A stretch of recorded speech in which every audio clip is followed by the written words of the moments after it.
श्रीमन चैतन्य महाप्रभु जब south India में गए तो एक कूर्म ब्राह्मण नाम का व्यक्ति था जो महाप्रभु से मिला और उसको महाप्रभु के प्रति आकर्षण हुआ और वो उसको अपनी भौतिकतावादी जीवन बहुत खराब लग रहा था।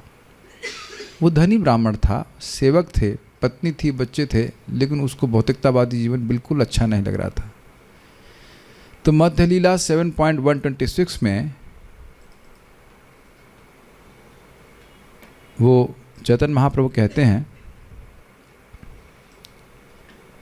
चैतन्य महाप्रभु को वो व्यक्ति कहता है, कृपा कर प्रभु मोरे जाया तुमा संगे, सहिते ना पारी दुख विषय तरंगे।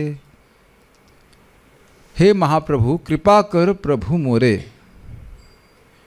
मुझ पे कृपा कीजिए महाप्रभु।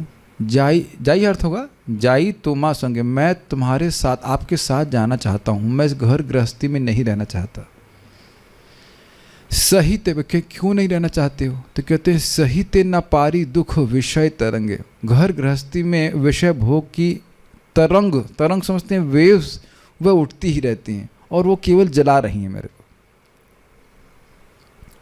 तो महाप्रभु ने कहा ठीक है, अपना ब्रीफ केस लो और पैक करो।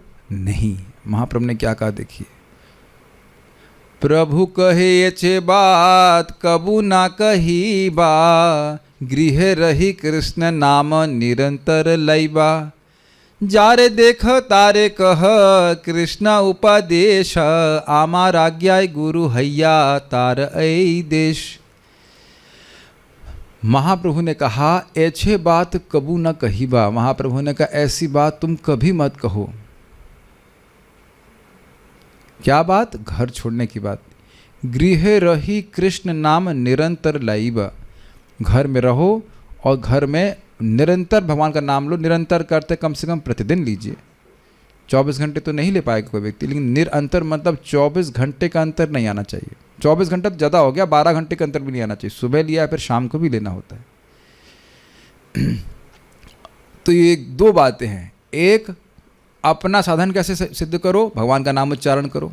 नाम उच्चारण करने की सेवा दी महाप्रभु ने, और कोई सेवा नहीं दी। देख लीजिए, गृहस्थ है लेकिन एक महत्वपूर्ण सेवा दी और एकमात्र सेवा दी नाम उच्चारण को। इसलिए नाम उच्चारण को तो नेग्लेक्ट नहीं किया जा सकता है।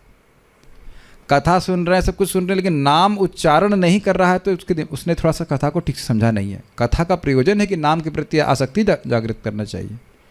कथा सुन करके अगर भगवान के प्रति आकर्षित हैं तो नाम बोलना चाहिए ना। नाम की महिमा सुनी तो नाम बोलना चाहिए ना। तो एक तो ये बात हो गई, सुनाई पड़ा दिख रहा है आपको। दूसरा कह रहे हैं, जारे देखो तारे कहो कृष्ण उपदेश। तुम जिसको भी देखो उसे कृष्ण का उपदेश दो, अर्थात भगवद गीता का उपदेश दो। आप और कोई कहे मैं तो अयोग्य हूँ, तो कहते हैं आमार आज्ञा गुरु हैया तार ऐ देश। हमारी आज्ञा से, या भगवान कह रहे हैं, महाप्रभु कह रहे हैं, उनकी आज्ञा से गुरु होकर के इस देश का तारो। इस देश का मतलब जो तुम्हारे आसपास के लोग हैं। अब ये बड़ा सुंदर बात है। क्यों? उसके लिए अगली स्लाइड देखिए, फिर बताऊंगा। कबू न बाड़ी भे तुम्हार विषय तरंगे, पुनरपि ए ठाई पाबे मोर संगे। क्या लाभ होगा तुमको? मालो पूछे कि हमें इससे क्या लाभ होगा निरंतर नामोच्चारण करने से और भगवत गीता का उपदेश दूसरों को देने से हमें क्या लाभ होगा? वो ग्रहण करें या ना करें उससे मतलब नहीं, आप उपदेश दीजिए। देखा ना पिछले श्लोक, देखिए स्लाइड दिखाइए। आमार की गुरु हैया तार ऐ देश। अब वो ग्रहण नहीं करेंगे वो तो उनके और महाप्रभु के बीच में। हमारा कर्तव्य है बोलना। तो पेमेंट क्या मिलेगा बताइए इस काम का? तो कह रहे हैं कबू ना बाड़ी भे तुम्हारे विषय तरंगे, तुम्हारे हृदय में कभी भी भोग वासना की तरंग नहीं जागृत होगी। पुनरपि ए ठाई पाबे मोर संगे, और तुम पुनः मेरा संग प्राप्त करोगे। अब इसका पहले तो हम प्रभुपाद जी का तात्पर्य देखते हैं। इसमें प्रभुपाद क्या बोलते हैं।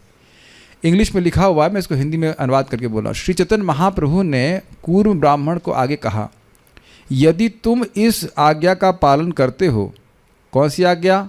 निरंतर नाम बोलना और दूसरों को कृष्ण का, भगवान की भगवद गीता का उपदेश देना, तो तुम्हारा जो भौतिकतावादी जीवन है घर में, वह तुम्हारे आध्यात्मिक प्रगति को कभी बाधित नहीं कर पाएगा।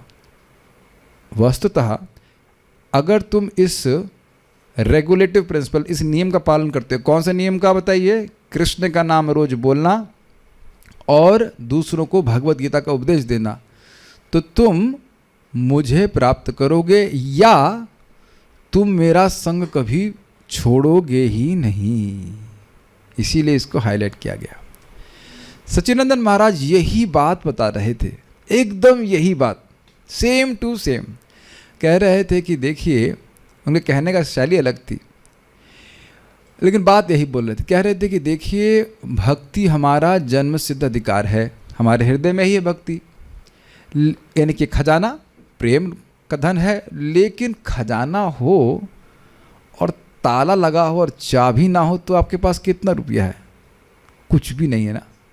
और ताला खोल दे जाए तो सारे पैसे हैं आपके पास, हमारे पास। तो कह रहे हैं श्रीमन चैतन्य महाप्रभु की कृपा से जो अपराध रूपी ताले हैं सब नष्ट हो जाते हैं और हमको भगवान की भक्ति प्राप्त होगी। यही चैतन्य महाप्रभु के बारे में बताया गया कि देखिए, कृष्ण नाम अपराधेर विचार, कृष्ण का नाम अपराध का विचार करता है। इसी कारण से कृष्ण का नाम लेने के बाद भी विकार नहीं उत्पन्न होते हैं, अष्ट सात्विक विकार आदि। लेकिन चैतन्य महाप्रभु का आश्रय लेता है श्रद्धा से तो वह अपराधों से मुक्त हो जाता है। चैतन्य कृपा दया करो विचार, विचार करिते पावे चित्ते पावे चमत्कार। चैतन्य महाप्रभु की दया पे विचार करो और विचार करोगे तो चित्त में चमत्कार होगा कि देखो, बहु जन्म करी यदि श्रवण कीर्तन तबुत न पाए कृष्ण पदे प्रेम धन। देखो, बहुत जन्म तक श्रवण कीर्तन का अभ्यास करने के बाद भी कृष्ण प्रेम नहीं मिलता है। क्यों नहीं मिलता है? क्योंकि अपराध करते हैं। लेकिन महाप्रभु की चरण में आश्रय लेता है तो अपराध का मार्जन होकर के उसे कृष्ण प्रेम महाप्रभु प्रदान कर देते हैं। ये बात समझ रहे हैं? उस श्लोक को पूरे कंटेक्स्ट में देखिएगा। तो अब स्वाभाविक सी बात है कि जब महाप्रभु की शरण लेनी है तो महाप्रभु को प्रसन्न करना है। तो क्या दिख रहा है बताइए? यहाँ पे घर छोड़ने के लिए नहीं बोल रहे हैं, कह रहे हैं कि घर में निरंतर कृष्ण का नाम लो, स्वयं नाम उच्चारण करो और यारे देखो तारे कहो कृष्ण उपदेश। जिसको देखो तुम कृष्ण के बारे में बताओ। अभी बहुत सुंदर है, महाप्रभु कोई टारगेट नहीं दे रहे हैं कि तुम्हें कितने लोगों को बताना है। कुछ लिखा है यहाँ पे, नंबर बताया क्या? नहीं।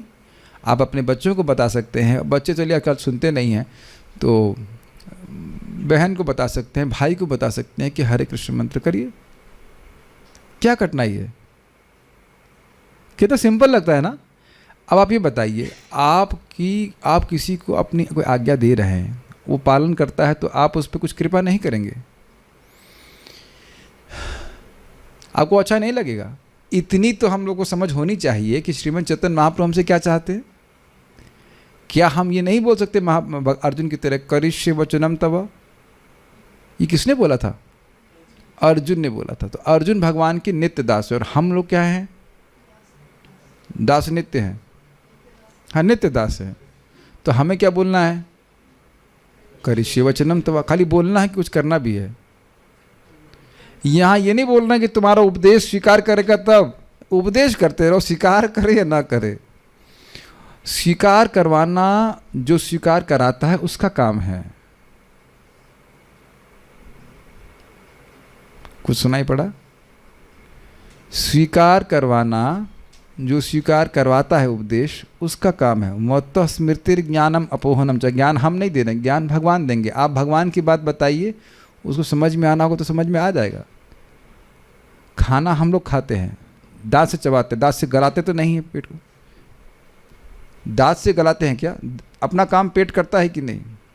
और भगवान को तो पेट से बोला जाता है, कंपेयर किया जाता है। तो भगवान का काम भगवान का करने दो, हमें अपना काम करना है। भगवान का नाम बोलना है और भगवान के नाम और कथा के बारे में बताना है, ये करना है। ऐसी अवस्था में अगर आप हैं तो घर छोड़ने की जरूरत नहीं, और नहीं कर पा रहे तो घर तुरंत छोड़ देना चाहिए। तो कौन सा है आप सिलेक्शन कर लीजिए। महाप्रभु ने क्या कहा? गृहे रही कृष्ण नाम निरंतर लइबा। अब घर में रहकर निरंतर कृष्ण का नाम लो, नहीं ले पा रहे तो घर छोड़ दो। इसीलिए हमने घर छोड़ दिया। घर में झगड़ा टंटा रहता तो हम महाभजन नहीं कर पा रहे थे, इसलिए हमने छोड़ दिया। ये कारण है। क्योंकि लोग बोलेंगे आप महाप्रभु के अनुयायी तो महाप्रभु की बात क्यों नहीं मान रहे हैं? आप घर में रहकर कृष्ण का उपदेश दीजिए। और दूसरी बात है कि आप अपने घर में ही रह रहे हैं। वृंदावन तो घर है ही, तो वहाँ रह ही रहे हैं, तो कृष्ण का नाम लेने का प्रयास कर रहे हैं और भगवान का उपदेश दे रहे हैं। और ये देखा गया है, ये अनुभव किया गया है कि इस प्रकार से जब प्रचार करते हैं, अगर कृष्ण के ही बारे में बोलेंगे तो सही में भोग वासना नहीं आती। ये आपको लगता है, लेकिन एक्चुअली वाकई काम करता है। निरंतर भगवान के बारे में आप बोलते रहेंगे तो अब आपके पास कोई भौतिक शब्द से संपर्क करने का मौका ही नहीं है। जब मौका ही नहीं है तो फिर भोग की वासना कम हो जाएंगी कि नहीं? Is it not scientific? भोग वासना आती ही है भोग के बारे में बात करने से। Do you agree? और आप चैतन मतलब भागवतम के बारे में चर्चा कर रहे हैं और भगवत गीता की चर्चा कर रहे हैं, तो प्रभुपाद यहाँ पे क्या कह रहे हैं? देखिए कितना अनुवाद, वह महाप्रभु की संगति को छोड़ेगा ही नहीं। He will never lose the company of Shrimad Chaitanya Mahaprabhu. अब आप बताइए कि भगवान कहीं दूर हैं क्या? कहीं दूर नहीं है। हमारी बुद्धि शायद दूर हो सकती है, थोड़ी सी बुद्धि लगाएं तो बहुत सिंपल सी चीज़ कर रही है। स्वयं भगवान की भक्ति करें और दूसरों की मदद करने का प्रयास करें। Is it okay? So, in that way we will please Srimad Chaitanya Mahaprabhu. Okay. So, chant Hare Krishna, spread Hare Krishna and do anything in between for doing that. हरे कृष्ण मंत्र जपें, हरे कृष्ण मंत्र का प्रचार करें। इसके द्वारा व्यक्ति महाप्रभु को प्रसन्न करेगा। ठीक है? तो if you want to get association of Mahaprabhu, do this.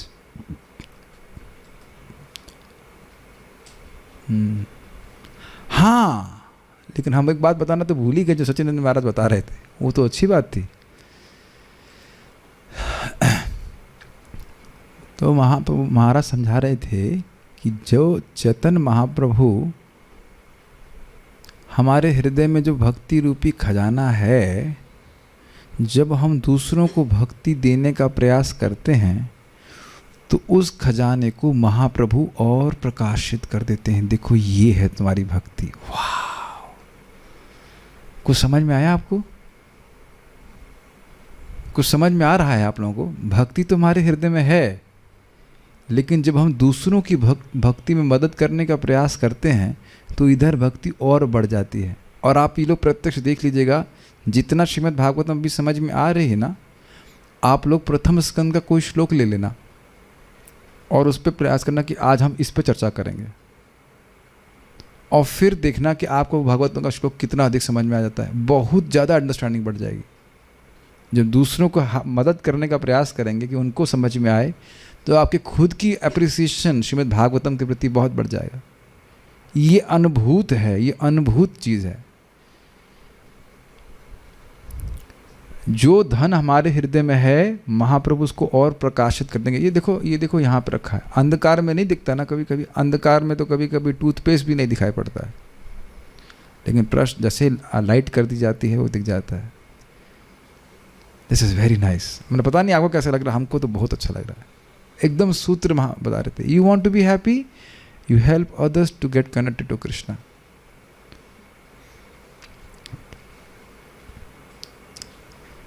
इसी पे एक महाराज बोल रहे थे, केशव भारती महाराज, कहते when you distribute books you get the embrace of Shriman Chaitanya Mahaprabhu from inside. अनुभव हुआ है किताब वितरण करते समय, जब आपका लक्ष्य ये नहीं था कि स्कोर बनाना है, लक्ष्य ये था कि पुस्तक वितरण करेंगे, उसको लाभ होगा, तब उस बात का अनुभव कीजिएगा। ये मैंने अनुभव किया है। 30 भगवत गीता मैं किया था 2008 में कानपुर में जाके। कुछ भी नहीं था, लौट रहे तो ऐसा आनंद था, है ना? गलत तो नहीं बोल रहा हूँ। वो एक्सपीरियंस जो किया है वो समझ सकता है। एकदम निस्वार्थ भाव से कीजिए, एक्चुअल ब्लिस। लग रहा था ऐसे ऊपर उठ रहा हो आनंद। कोई हम गलत तो नहीं कह रहे हैं, ऐसा नहीं, मेरा ही अनुभव है। बहुत you actually get embrace of Shriman Chaitanya Mahaprabhu. जब तक आप इसे करेंगे नहीं तो पता नहीं चलेगा। मैं बोल रहा हूँ तो मुझे स्मृति आ रही है। Really when you read books, आपको लगे इतनी अच्छी बात है और दूसरों को पुस्तक दीजिए, हम लोग कल्पना नहीं कर सकते उसमें कितनी कृपा हो रही है। एंड यू फील एंथ्यूज्ड, लेकिन स्कोर के लिए नहीं, महाप्रभु को प्रसन्न करने के लिए। स्कोर के लिए तो धांधलीबाजी भी कर सकते हैं हम लोग, स्कोर के लिए वो आनंद नहीं आता। Never lose my company. Never lose my company. Okay.